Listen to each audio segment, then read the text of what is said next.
네. 일단 컴퓨터의 이해라고 되어 있는 이 강좌를 제가 만든 이유가 사실은 컴맹이라고 하면 좀 그런데 하여튼 컴퓨터하고 친하지 않는 그런 분들이 사실 C 언어를 배우면 어려워하거나 포기할 확률이 되게 높습니다. 그래서 그 분들한테 컴퓨터에 대한 이해도를 좀 더 높여주기 위해서 이 글을 만들었고요. 사실 아까 뭐 친해지려면 어떻게 해야 되느냐라고 이제 질문도 나왔었는데 사실 뭐 여러 가지를 보셔도 되는데 제가 봤을 때는 이 8개의 강좌를 정말 많이 보시는 게 가장 빠른 방법이라고 생각합니다. 자, 먼저 첫 번째 걸로 한번 볼게요. 사실 뭐 2억이 나오는 용어들이 이제 앞으로 많이 나오게 될 용어들이고요.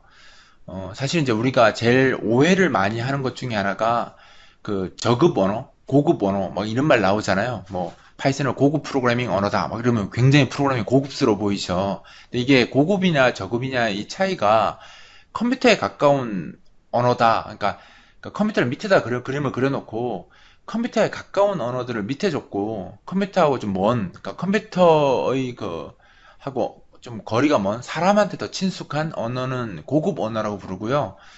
컴퓨터가 더 친숙하게 느끼는 언어는 저급 언어라고 불러요. 사실 이 번역부터 바꿔야 된다고 생각하거든요, 저는. 그 하이가 사실은 고급 뭐 단어로 뜻으면 고급 언어 맞죠? 맞는데 사실 그것 때문에 사람들이 더 언어를 안 하려는 것도 있어요. 사실 그죠? 그래서 사람한테 좀 가까우냐 안 가까우냐 사람의 언어에 가까우냐 안 가까우냐 그걸로 보통 표현을 많이 하고요.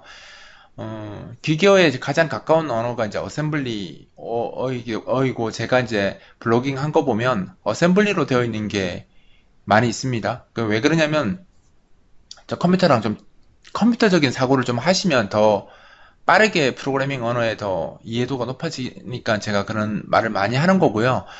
그 부분에 대해서 이해가 잘 안 되시는 분들은 이 8개의 강좌랑 제 블로그에 보면 이제 어셈블리 강의도 잠깐 있거든요. 그 부분 좀 보시면 확실히 더 좋아집니다. 그리고 그 부분을 보셔야지 나중에 C 언어에서 포인터 부분을 더 정확하게 잘 할 수 있어요. 자, 뭐 이 부분은 사실은 별 내용은 없는데 혹시 이 부분 읽어보시고 궁금했던 점 있으세요? 기계어는 기계가 사용하는 거고 사람이 이렇게 돼 있는 언어를 그죠? 사람이 이렇게 돼 있는 언어를 잘 이해할 수 없겠죠. 그죠? 그죠? 이게 우리가 소위 말하는 이진법으로 되어 있는 그 숫자로 되어 있는 표현을 갖고 프로그램 하는 건 사실상 힘들겠죠. 그래서 그걸 좀 더 16진법을 통해서 좀 더 보기 편하게 할 수는 있지만 이것조차도 사람이 프로그래밍을 하기에는 사실상 힘들죠. 그렇지 않겠습니까? 그쵸, 여러분? 그쵸? 그래서 사람이 좀 편하게 하려고 저 기계어로 되어 있는 이 숫자로 되어 있는 값을 사람이 이해할 수 있는 문자 형태로만 바꿔놓은 게 어셈블리어예요. 그래서 요 표현 있죠. 아까 우리 봤던 요 표현을 그죠? 요 표현을 사람이 좀 보기 편하게 바꿔놓은 요렇게 바꿔놓은 게 어셈블리라고 보시면 되죠. 사실 어셈블리가 제일 쉬워요. 여러분들이 저렇게 생각을 안 해봐서 그런 거 사실 프로그래밍 하는 입장에서 봤을 때 어셈블리가 제일 쉬운 것 같아요. 그리고 고급 언어는 말 그대로 이제 여기 보시면 알겠지만 사람에 가까운 언어들을 저급 언어라고 부르고요. 로레벨 랭귀지, 그죠? 사람에 가까운 언어들은 이제 하이레벨 랭귀지. 여기 보면 C도 포함되어 있는데 사실 C 언어는 이제 우리가 미들 레벨 랭귀지라고 부르죠. 그러니까 로우하고 하이 사이에 있는 양쪽을 다 커버할 수 있는 언어다라고 해서 미들 레벨 랭귀지라고 보통 부릅니다. 혹시 여기에 대해서 궁금한 점 있으세요? 그러니까 아까 우리가 봤던 것 중에 그 코드 있죠. 이렇게 돼 있던 코드. 그죠? 이렇게 돼 있던 코드를 C 언어로 만들면 이렇게 되는 거예요. 당연히 이게 편하다고 생각하겠죠, 사람들이. 받아들이는 게. 그래서 그만큼 이제 우리가 사람에 친숙하냐, 친숙하지 않느냐, 이제 이 표현 차이라고 보시면 되는 거죠. 그래서 우리가 이렇게 적으면 기계어가 알아듣겠어요? 그냥 컴퓨터가 모르겠죠. 이런 표현들을 알 수가 없겠죠. 그래서 이 표현을 누군가는 뭐예요? 누군가는 이렇게 바꿔줘야겠죠. 아까 그 표현을 이렇게 바꿔줘야 될 거 아니에요. 이렇게 바꿔주는 프로그램이 컴파일러입니다. 그래서 컴파일러가 저렇게 바꿔주죠. 아시겠죠? 예, 질문해도 돼요. 얘기하세요.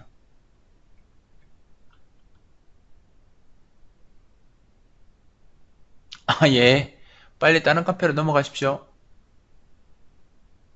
컴파일러는, 어셈블러는, 어셈블러요. 둘 다 해석기예요.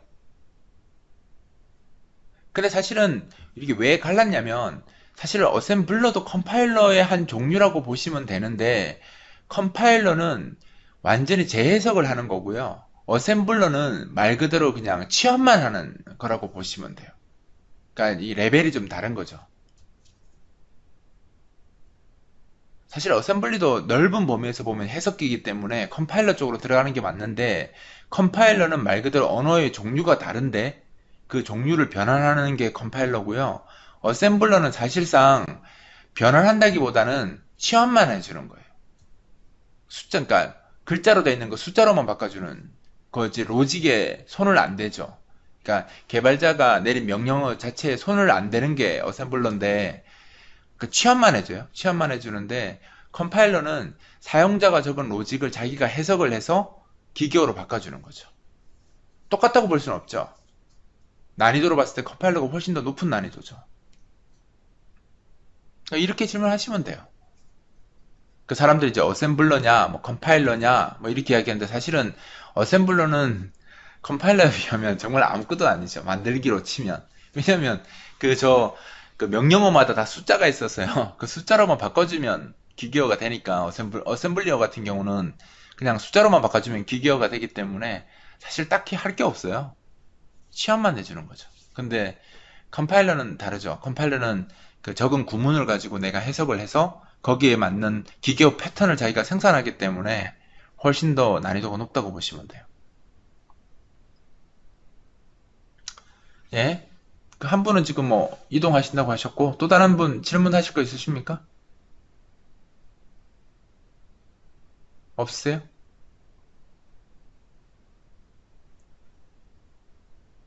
네, 넘어가도록 하겠습니다. 그럼 이제 뭐 1장은 별거 없으니까 넘어갈게요. 2장 가겠습니다. 사실 이제 여기서부터 문제죠. 여기서부터 문제입니다. 사실 우리가 다 똑같아요. 지도를 보시면 사실 지도는 어디다 그려요? 그러니까 우리 요즘 디지털 지도 말고 옛날 지도 같으면 다 종이에다 그리잖아요. 종이에다가 도로도 표현하고 건물도 표현하고 하죠. 근데 거기에 그려진 도로와 건물이 진짜 건물과 도로가 아니죠. 우리가 그렇게 믿는 거지. 여기에 도로가 있다. 여기에 여기에 건물이 있다. 라고 생각하는 거지. 그 종이 위에 그려진 거잖아요.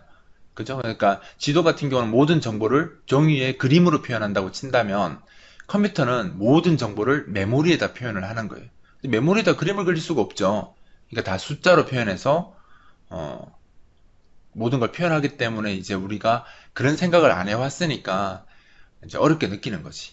그래서 제 동영상 강좌에도 나오지만, 사실 제일 먼저 배우는 이 자료형과 변수 이쪽 부분에 있어서 여러분들이 시간을 많이 투자해서 자꾸 하려고, 그러니까 그렇게 표현하려고 노력을 해야지 프로그램을 할 수 있게 됩니다. 그러니까 시연어 문법을 배우는 것도 배우는 거지만, 프로그램을 만드는 방법을 배워야지 결국 프로그램을 할 수 있을 거 아니에요. 그래서 가장 좋은 건 어, 간단한 거라도 자꾸 컴퓨터로 옮기려고 하는, 그러니까 메모리로 내가 어떤 표현을 옮겨서 해보려고 하는 노력을 하셔야지 정말 개발자로서 빨리 성장할 수가 있습니다.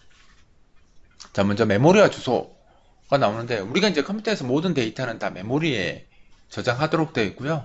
이 메모리가 사실은 사용 단위는 비트라고 들어보셨죠?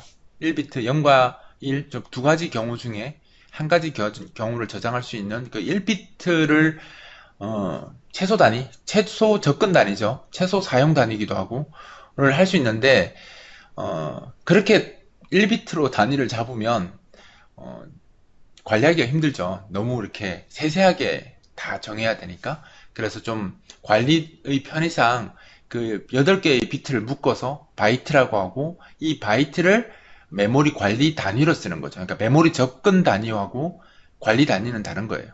그러니까 운영체제가 메모리를 관리하기 위해서 쓰는 단위가 그 우리 보통 바이트, 1바이트라고 이야기하는 거고 실제 메모리에 데이터를 저장할 때는 1비트 단위로 데이터를 저장할 수 있습니다. 아시겠죠? 그래서 보통 이제 그 바이트 단위로 관리하기 위해서 이 바이트에다 이름을 줄 수는 없잖아요. 이름을 줄 수는 없으니까 숫자를 부여하는데 그 숫자가 주소입니다. 그러니까 메모리 블럭이 있는데 그 블럭을 바이트 단위로 잘라놓고 가장 첫 블럭에 있는 그 바이트를 0번지, 그 다음이 1번지, 2번지에서 쭉 번호를 붙여가는 게 그게 바로 주소라는 거죠.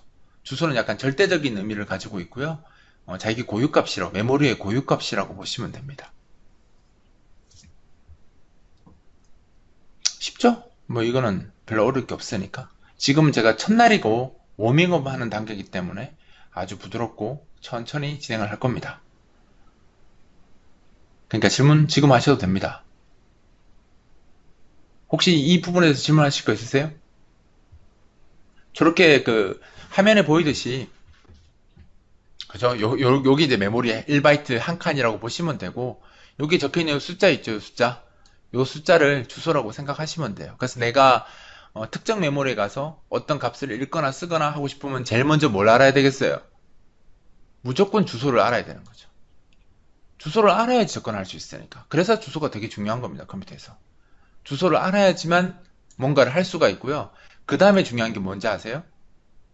그 주소에 가서 어떤 크기로 쓸 것인지가 중요한 거죠. 예를 들어서 어떤 사람이 자기가 이 한 칸을 빌렸는데 한 칸이 너무 작은 거야. 내가 내 짐을 다 넣을 수가 없어. 그죠? 그러면 어떻게 되겠어요? 옆에 칸까지 하나 더 빌려서 두 칸을 쓸 수 있는 거잖아요. 뭐 이렇게 한 칸 쓰고 뭐 이렇게 한 칸 쓸 수도 있지. 그럴 수 있는데 이렇게 쓰면 불편하니까 두 칸을 한꺼번에 쓰는 게 더 편하겠죠? 그쵸? 그러니까 요렇게 쓸 수도 있으니까 보통 이제 우리가 데이터를 처리할 때, 사용할 때 쓰는 개념이 뭐가 있냐면 주소, 그 다음에 크기 이 두 가지가 반드시 같이 가는 겁니다. 어떤 주소에 가서 어떤 크기로 사용할 것이냐. 아까 바이트라는 것은 그냥 관리 단위일 뿐입니다. 관리 단위일 뿐 절대 사용 단위는 아니에요. 따라서 내가 관리를 편하기 위해서 번호를 부여해 놓은 거고 쓸 때 꼭 1바이트 단위로 써라 이건 아닌 거죠. 내가 쓰고 싶은 단위로 쓰면 되는 거예요. 그래서 내가 2바이트 단위로 쓰든 4바이트로 쓰든 8바이트로 쓰든 그건 내 자유니까 그걸 이제 내가 정해서 쓰면 되는 거죠. 그래서 주소와 크기는 항상 같이 가는 개념이라고 보시면 됩니다. 아시겠죠? 질문하실 거 있으신가요? 지금 설명한 거에 대해서? 네, 이야기하세요.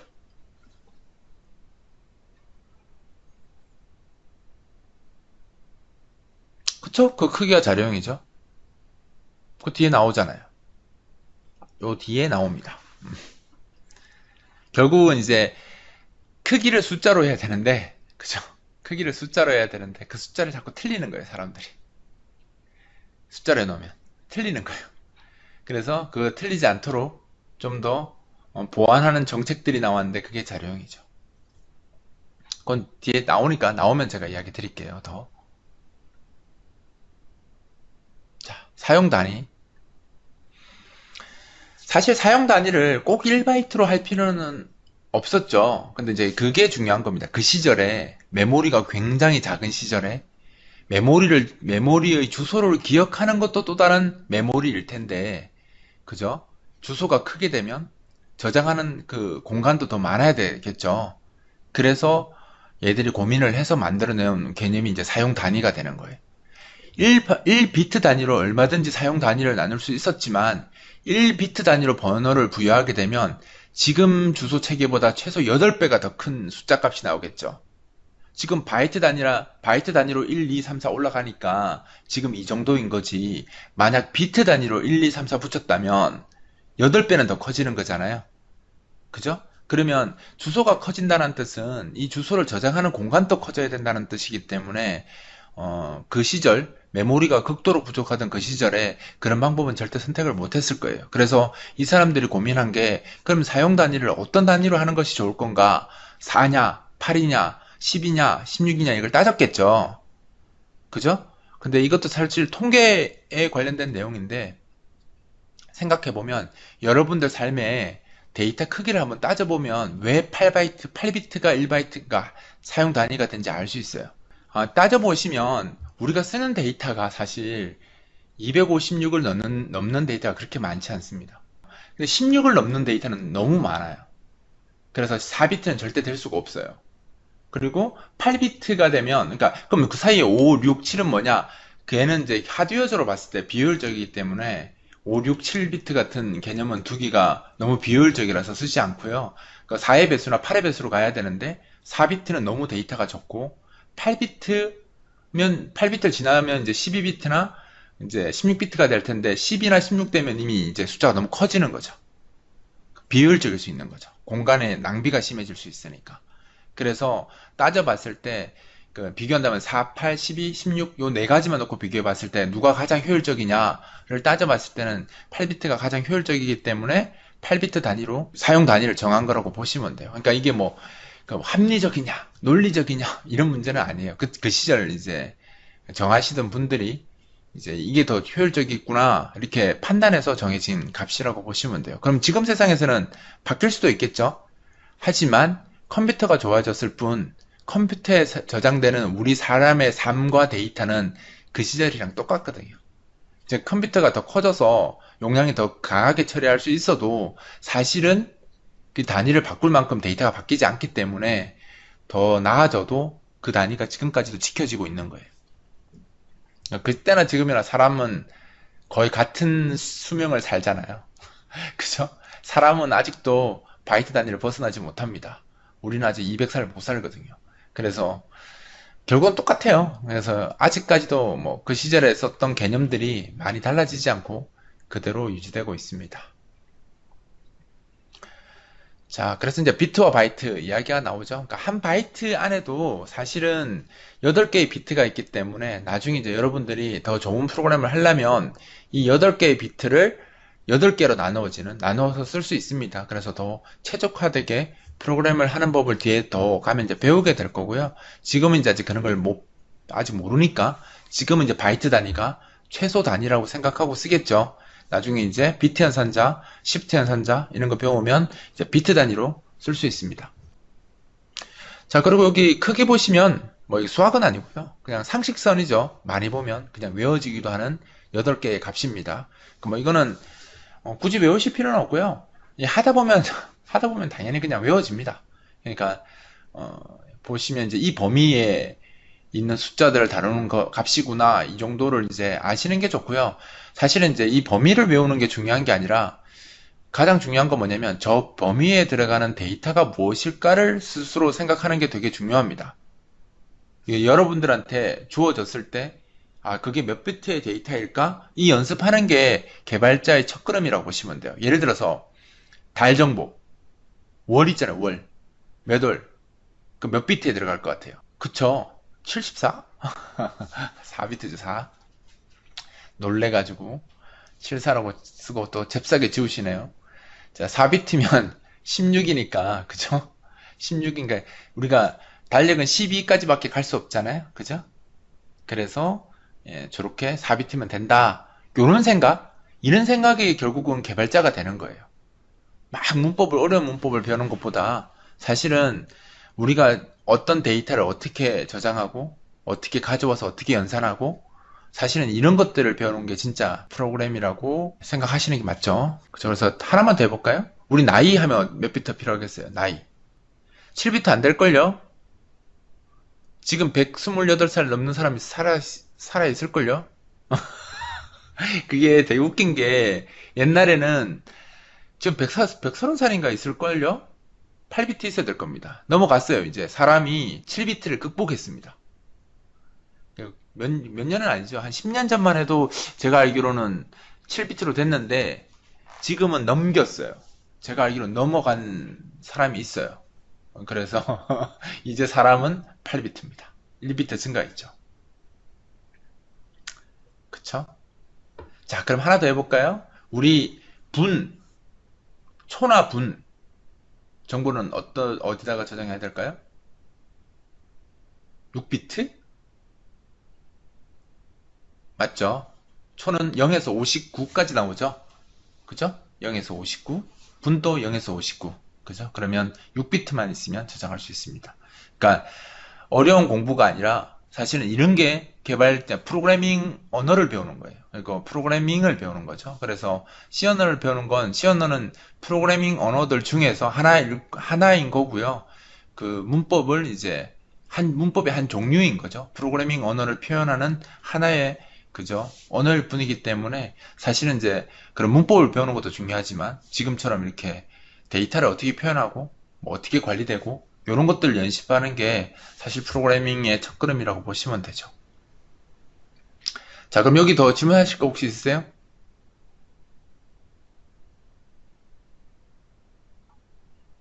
예.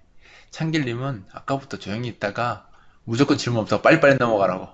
빨리 넘어가! 계속 저한테 압박을 주시는 것 같은데. 예. 무섭습니다. 자, 다음 거.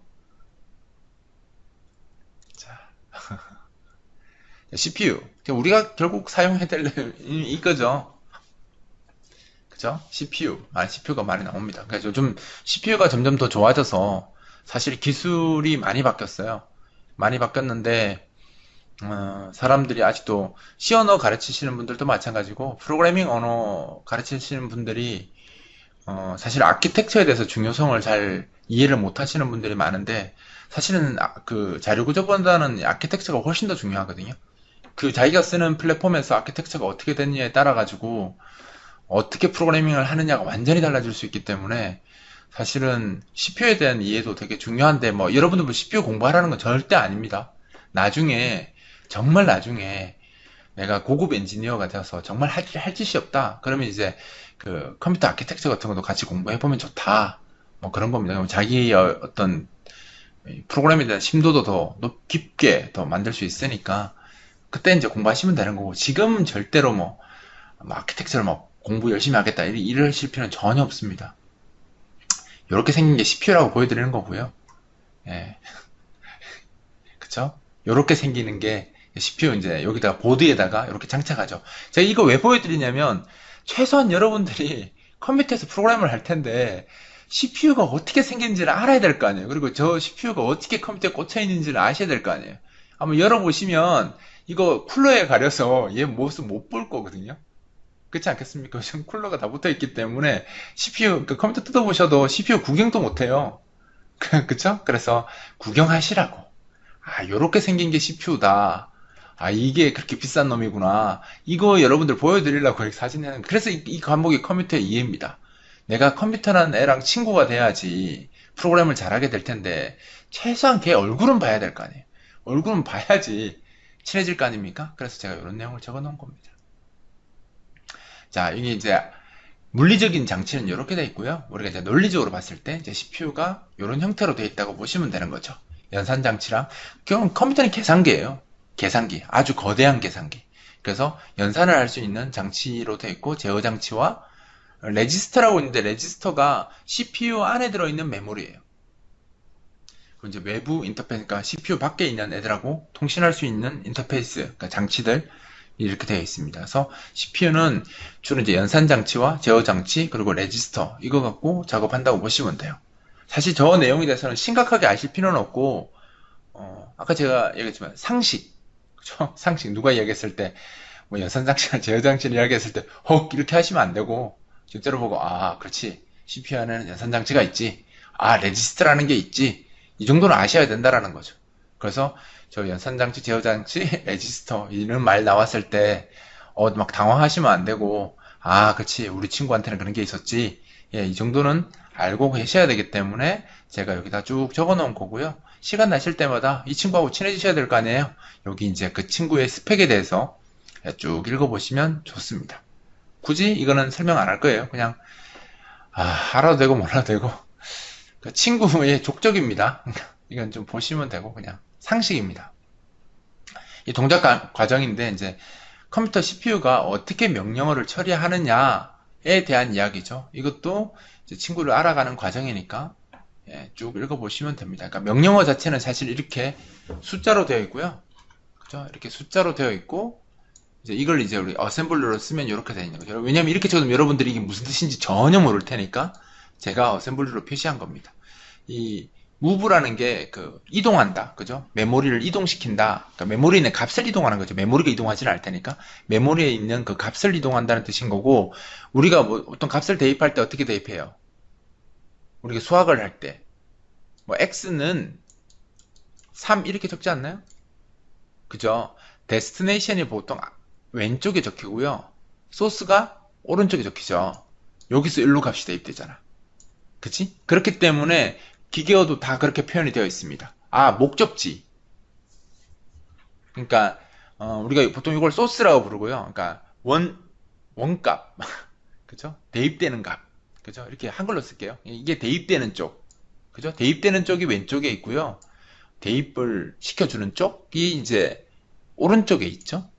그래서 보통 이제 데스티네이션, 소스 이렇게 보통 이야기합니다. 그래서 데스티네이션이 왼쪽에 있기 때문에 명령어 표현도 대부분 다 데스티네이션을 왼쪽에 적는 게 일반적입니다. 관습입니다. 그러니까 C 언어도 보면 대부분 다 데스티네이션을 왼쪽에 적습니다. 그러니까 값이 대입되는 쪽이 다 이렇게 왼쪽에 있다고 보시면 돼요. 그래서 이 값을 여기다가 복사하는 겁니다. 아까 얘기했듯이 이 AX는 레지스터 이름이고요.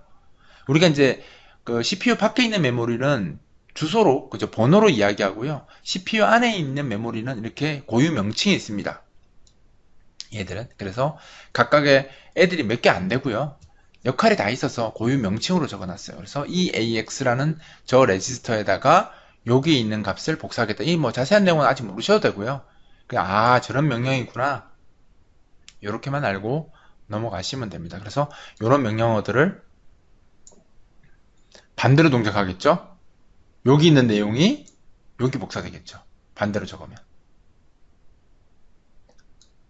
그렇지 않을까요? 상수가 앞에 오면 에러 납니다. 이렇게 쓰면 당연히 에러겠죠?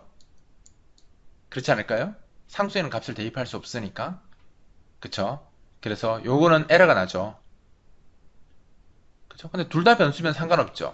A는 B 이렇게 쓰였던 거라면 반대로 적으면 B는 A 이렇게 될 테니까 위에 같으면 아이고 제가 잘못 눌렀네요. A는 B 그죠? B는 A 이렇게 되면 어떻게 돼요? 위에 거는 B 값을 A에다 대입하겠다는 뜻이고 밑에 거는 A 값을 B에 대입하겠다. 서로 반대되는 내용이죠. 그런데 X는 뭐 3처럼 상수와 변수를 쓴 경우에는 얘는 X에다 3을 대입하겠다라는 말이 되지만 3은 X라고 쓰면 컴퓨터가 에러 처리합니다.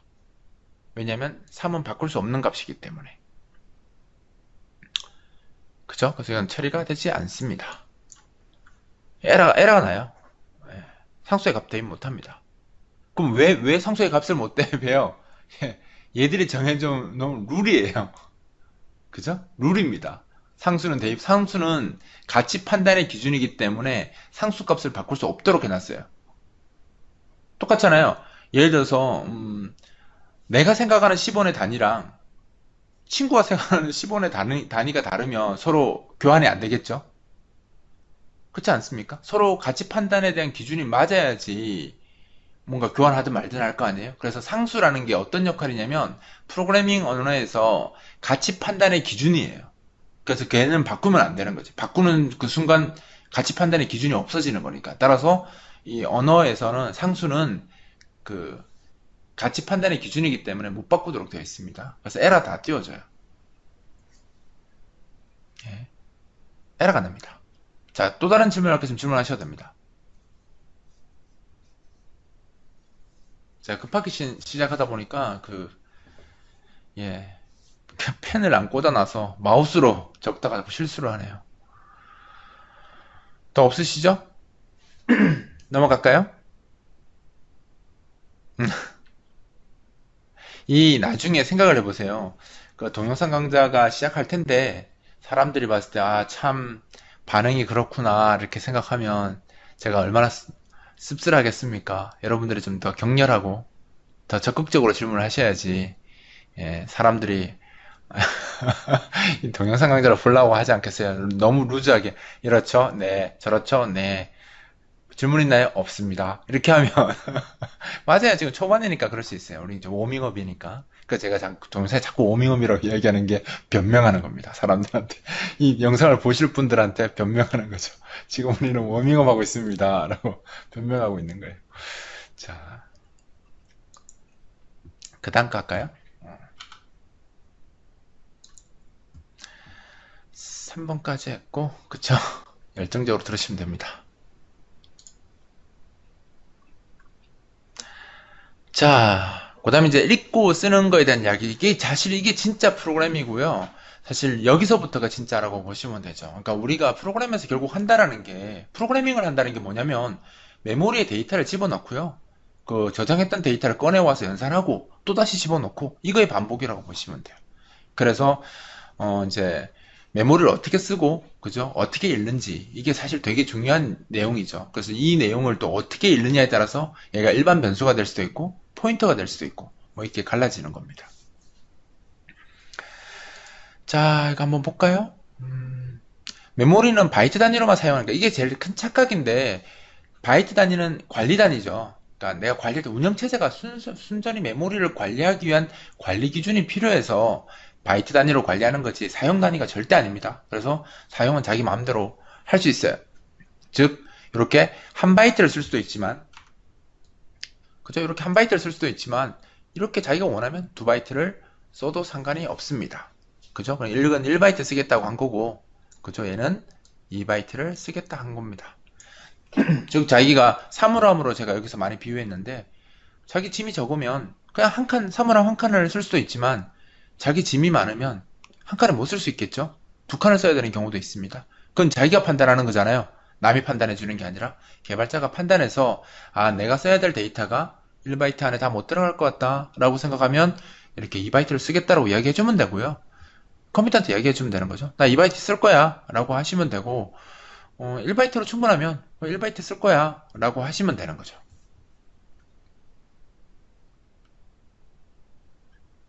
자, 그래서 이제 명령어 구조가 보통 이렇게 됩니다. 지금 여기서는 제가 이렇게 후회하는데 좀 편하게 생각하라고 주소 크기 값으로 많이 적었는데 실제로 어셈블리에서는 주소 크기 값순이 아니라 크기 주소 값순으로 보통 적거든요. 근데 이게 또 어셈블리마다 달라서 좀 차이가 있긴 한데 제가 이렇게 그림을 그려놨으니까 논리적으로 제가 대충 그러니까 이때는 어셈블리를 제가 설명할 거라고 생각도 못했어요. 사람들한테 그냥 논리적으로 알려주고 말 거라고 생각해서 그냥 주소가 더 중요한 개념이니까 제가 주소 크기 값 이렇게 보통 제가 풀어서 설명을 했었는데 사실 기계어로 가게 되면 순서는 크기 주소 값으로 보통 들어있으니까 헷갈리지는 마세요. 어차피 그렇게 생각하시면 되잖아요. 그죠? 그래서 보통 이제 어떤 명령, 내가 무엇을 할 것인가를 결정을 해야 되고 어떤 주소에 가서 어떤 크기로 이 값을 대입하겠다 이렇게 되는 거죠. 내가 어떤 명령, 그러니까 명령이라는 게 뭐 덧셈을 할 거냐, 뺄셈을 할 거냐, 대입을 할 거냐, 이게 명령인 거고요. 주소는 어떤 번지에 갈 거냐, 인 거고요. 크기는 이 번지에 도착해서 어떤 크기로 데이터를 쓸 것이냐. 그죠? 그러면 쓸 거면 뭔가를 써야 될 거 아니에요. 우리가 쓰는 건 값이니까 여기다가 뭐 5를 대입하겠다. 뭐 이런 게 값인 거죠. 그죠? 대입을 한다. 2번째에 간다. 2바이트 크기로 값을 쓰겠다. 그죠? 값은 5이다. 뭐 이런 식으로 보시면 되는 거죠. 밑에 예시가 있네요. 이거들 하면 대입을 한다. 그죠? 5번째에 간다. 그럼 5번째 여기 왔겠죠? 그죠? 헷갈리나요? 다시 할게요. 대입을 한다. 그럼 대입하겠다는 거죠? 그쵸? 저장이죠. 저장. assignment. 그죠? 대입. 그래서 대입을 한다. 그럼 저장을 하겠다. 라는 거고요. 그 다음에 5를 쓰면 이제 5번지가 되는 거죠. 그럼 요 번지에 왔죠. 이 번지에 와서 2바이트 크기로 저장하겠다. 그럼 요게 2바이트 크기가 되겠죠? 그죠? 그 다음에 이제 325를 저장하겠다. 그러면 이제 이 데이터가 325라고 기록이 되는 거죠.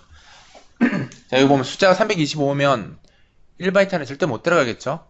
1바이트 크기는 0에서 그죠? 255까지만 저장이 가능하니까 예, 2바이트 크기에다가 지금 저장한 겁니다. 그쵸?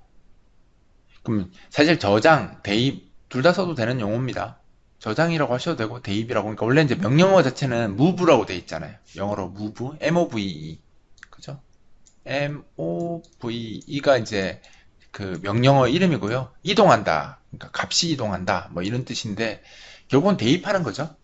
대입. move라는 말이 좀 애매하잖아요. move라는 건.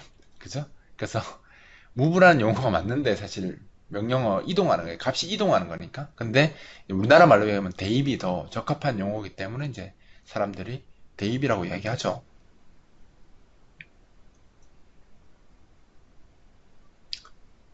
예, 질문할 거 있으세요?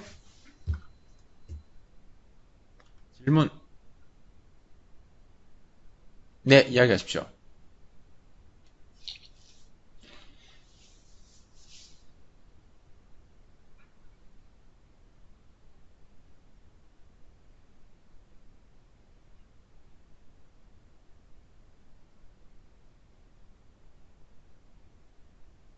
그쵸? 연속적으로 존재하기 때문에 예, 다 붙어 있다고 보시면 돼요. 띄엄띄엄 없습니다. 쭉 붙어 있습니다. 중간에 빈 공간 없습니다.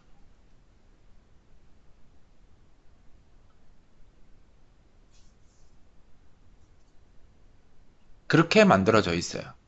만약에 주소와 주소 사이에 빈 공간이 있다면 프로그래밍에 대한 개념 자체가 다 바뀌었을 거예요. 붙어 있기 때문에 표현할 수 있는 방법이 되게 많거든요. 메모리 자체가 다 붙어 있기 때문에 주소도 다 붙어 있다고 보시면 돼요. 연속되어 있다고 보시면 돼요. 옛날에는 아주 고대 적에는 그 세그먼트 오프셋이라고 해서 약간 주소 개념이 달랐는데 지금 이제 우리가 쓰는 시스템들은 그러니까 플랜 메모리 시스템이라고 해서 0번지부터 번지를 쭉 붙여나가는 방법을 사용하기 때문에 지금은 사실상 연속적으로 다 붙어 있다고 보시는 게 맞는 거죠. 또 다른 질문할 거 있으면 질문하셔도 됩니다.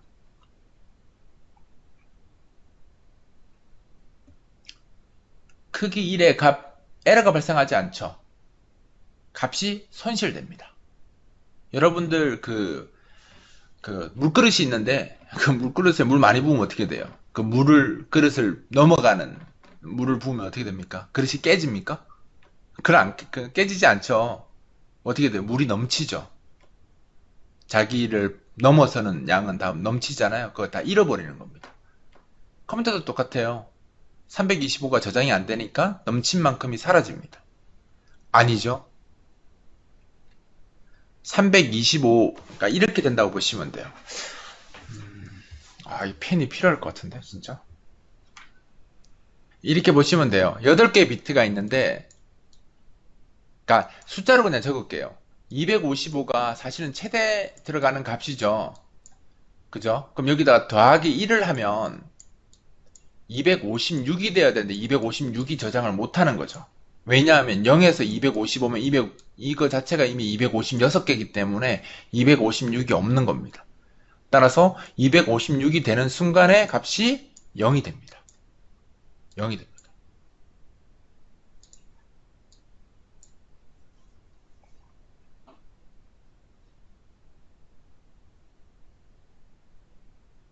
그래서 넘치는 게 아니라 325 빼기 256 한 값이 저장된다고 보시면 돼요. 이게 그 똑같죠. 물그릇 아까 얘기했으니까 또 반대로 생각하시는데 그 4비트만 놓고 볼게요. 너무 그림을 많이 그려야 돼서 8비트는 너무 커요. 그러니까 작게 제가 4비트로 놓고 볼게요. 4비트. 4비트만 놓고 보면 0에서 15 사이 값을 저장할 수 있겠죠. 4비트니까. 그쵸? 4비트면 16가지 경우잖아요. 그죠? 그쵸? 그러면 여기에 1, 1, 1 한 값이 가장 큰 값이고 15일 거예요. 그쵸? 그럼 여기다가 내가 더하기 1을 했어요. 그럼 어떻게 될까요? 0하고 여기 1이 올라갈 거고 또 0하고 1이 올라갈 거고 0하고 1이 올라갈 거고 그럼 0 되고 1 될 거 아니에요. 그죠? 1이 밖에 안에 떨어진다는 거죠. 아이고. 1, 하나, 둘, 셋, 넷 이렇게 되는 거지. 그지? 근데 우리가 저장할 수 있는 비트는 몇 가지밖에 저장 못해요. 4개까지밖에 저장을 못하는 거예요. 얘는 벗어난 거지. 이걸 우리가 오버플로우라고 이야기하고 요거는 사라집니다. 얘를 잃어버려요.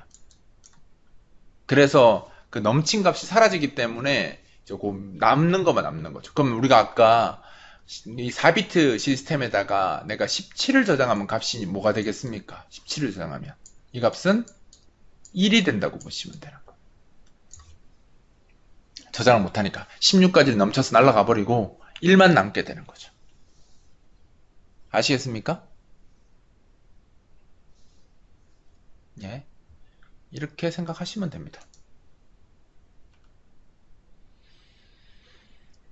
자, 그래서 이제 요 밑에 나오는 내용이 이제 10을 저장하는 그 과정이 나오거든요. 그 한번 잠깐 우리 리뷰를 잠깐 할게요. 그러면 이런 거죠. 내가 그 메모리 5번지에 있는 값을 CPU 내부에 있는 메모리, 그러니까 레지스터라고 부르는 이 메모리에다가 여기 값을 옮기고 싶다. 이렇게 할 수 있죠. 그러니까 내가 여기 있는 CPU 안에 있는 값을 메모리에 쓰는 경우도 있지만 반대 경우도 있을 수 있으니까 그럼 그 경우는 어떻게 하냐에 대한 이야기가 여기 나오고요.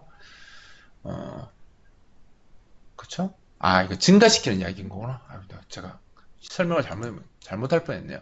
메모리에 있는 값을 10 증가시키고 싶다. 즉 뭐냐면 아까 우리가 5번지에 30이라는 값이 들어있는데 이 30을 뭘로 바꾸고 싶다라는 거예요. 40으로 바꾸고 싶다라는 거죠. 그죠? 근데 이 메모리는 연산을 할 수 없는 메모리이기 때문에 연산을 하기 위해서는 CPU 쪽으로 이 30을 가져오고요. 30을 가져오고 그 다음에 이제 이 CPU가 연산을 해서 가져온 것 같고 연산장치 아까 연산 유닛이 있다고 했죠. 그래서 연산장치를 통해서 그죠? 연산장치를 통해서 연산을 하고 나서 그 연산된 결과 그 결과가 이제 여기 40이 저장이 되겠죠. 연산을 상수 10 더했으니까 이렇게 아까 10을 더한다는데 왜 그쵸? 밑에 있구나. 이거 위에 코드네요. 그죠? 이 코드죠. 덧셈을 하겠다.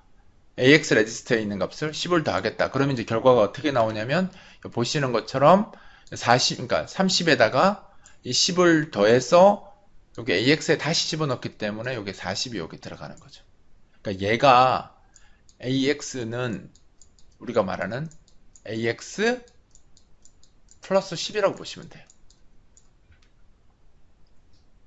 됐죠? 그래서 이렇게 해서 AX가 40이 될 거고 근데 이 값이 지금 메모리에 들어간 건 아니죠. 레지스터에 지금 40이 들어있는 거니까 그래서 마지막으로 다시 이 레지스터에다가 이 40이라는 값을 레지스터에다가 다시 이렇게 써주는 그 작업을 해주면 이제 끝나는 거죠. 그러니까 우리가 사람이 생각할 때 사람은 되게 많은 생각을 한 번에 하거든요. 그렇기 때문에 여러 가지 생각을 막 복합적으로 하지만 컴퓨터는 한순간에 하나의 작업만 해야 돼요. 그죠? 한순간에 하나의 작업만 할 수 있으니까 방금처럼 어떤 메모리에 있는 값을 10을 더하겠다, 10을 증가시키겠다 하면 그냥 10 증가해 이렇게 끝나지 않고요. 가져와서 더하고 다시 밀어넣고 이렇게 하는 과정을 3단계나 거쳐야지 값이 바뀐다라는 거죠. 여러분들이 내리는 명령을 컴퓨터가 수행하기 위해서는 정말 열심히 수행하겠죠. 근데 이런 명령을 1초에 10억만 번 이상 하기 때문에 엄청 빠르게 동작하니까 여러분들 생각하는 것보다 컴퓨터가 훨씬 더 많은 작업을 하고 있는 겁니다. 자, 지금 요거 방금 제가 설명한 거 혹시 질문할 거 있으면 질문하셔도 돼요. 그러니까 실제로 컴퓨터가 메모리를 어떻게 처리하는지를 보여드리려고 한 거예요. 그러니까 메모리에서 값을 레지스터로 가져와서 연산을 한 다음에 그 연산 결과를 다시 메모리에 넣어주는 방식이라고 보시면 되죠. 근데 이 과정에서 여러 가지 변화도 있고 정책도 있고 막 그런데 그런 부분들 뒤에 가서 배우게 될 겁니다. 네, 질문하세요.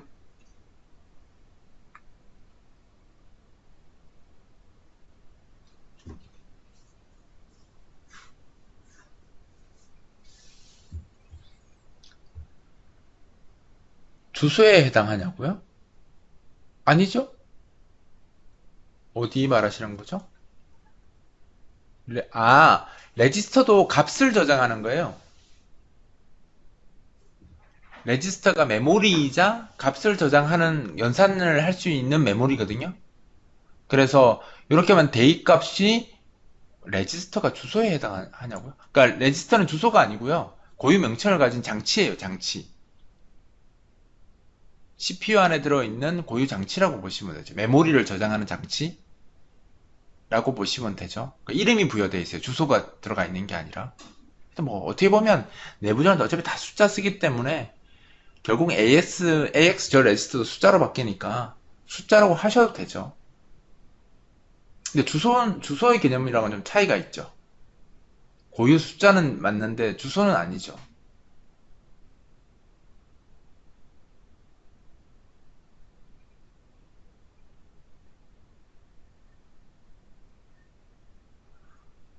네, 민관님 이야기하세요. 선철님 이야기하세요.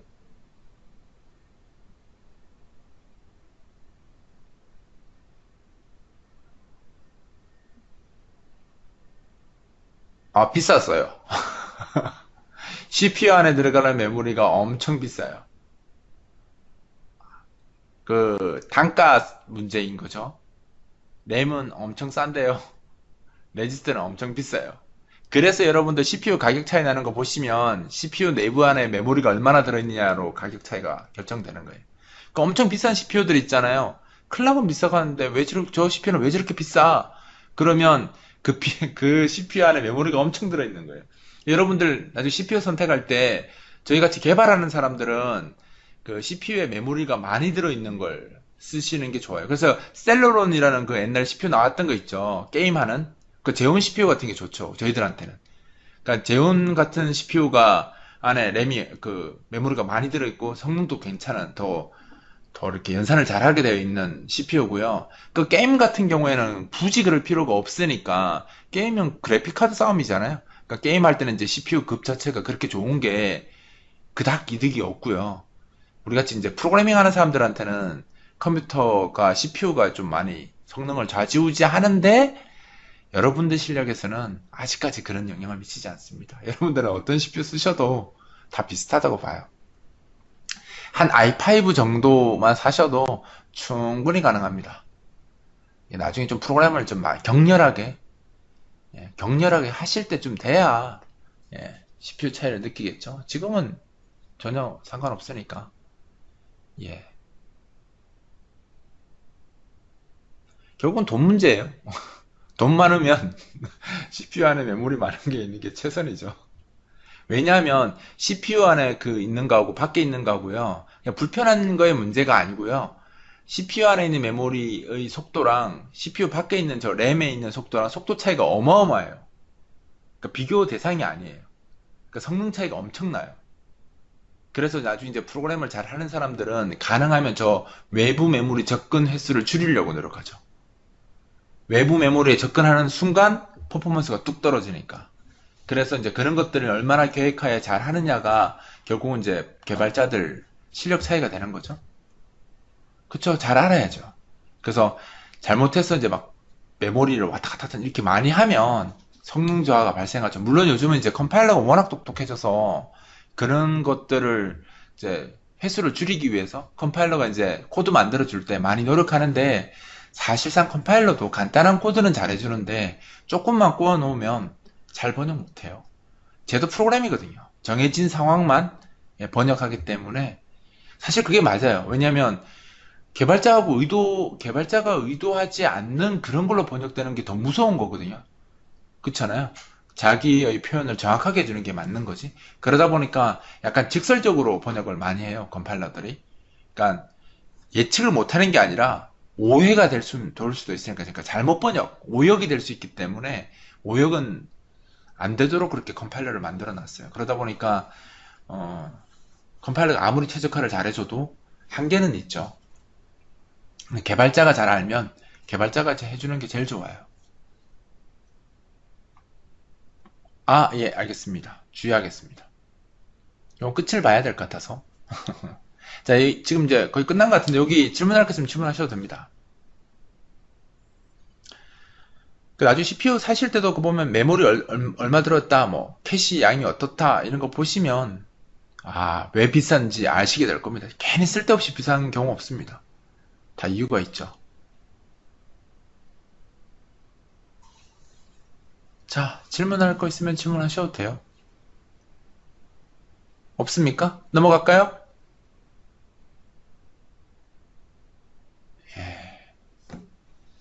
이제 질문할 거 있는데 부끄럽다 또는 뭐 남들이 다 아는 것 같아서 좀 넘어가자는데 하고 위축돼서 질문 안 하시면 안 돼요. 무조건 하셔야 됩니다. 아시겠죠? 지금 질문하는 연습도 시키려고 지금 제가 이걸 안 해도 되는데 하는 거예요. 여러분들 그냥 보고 넘어가도 되는 거잖아요. 이거 다 설명하잖아요, 제가. 그죠? 동영상에서 제 홍길동이 엄청 설명하지 않나요? 그죠? 그러니까 이걸 많이 보셔서 이 내용들은 여러분들이 친구들이나 지인들한테 그러니까 스스로 이거 안 보고도 이야기해 줄 수 있을 정도로 예, 알아두시면 좋죠. 컴맹 탈출. 그죠? 일단 시간이 이미 많이 지나서 48분에 시작했죠, 저희. 그래서 시간이 지나서 더 녹화하기는 힘들 것 같고요. 여기서 끊어야 되는데 첫날 너무 많이 하면 그 다음 할 때 안 올 수 있죠. 포기할 수 있습니다. 그래서 사실 좀 걱정이긴 한데 오늘 진도가 너무 적게 나갔어요. 그렇지 않나요? 그 제가 생각했을 때 한 30분 정도는 더 하는 게 좋지 않을까 싶습니다. 어떻게 생각하세요? 시간 안 되시는 분 있으시면 어쩔 수 없고요. 되시는 분들은 한 30분 정도만 더 하는 게 좋지 않을까. 더 끌지는 않겠습니다. 딱 30분만 더 할게요. 우리 한 30분 늦게 시작했으니까. 그쵸? 그러면 잠깐 여기서 끊고요. 끊었다가 다시 하도록 하겠습니다.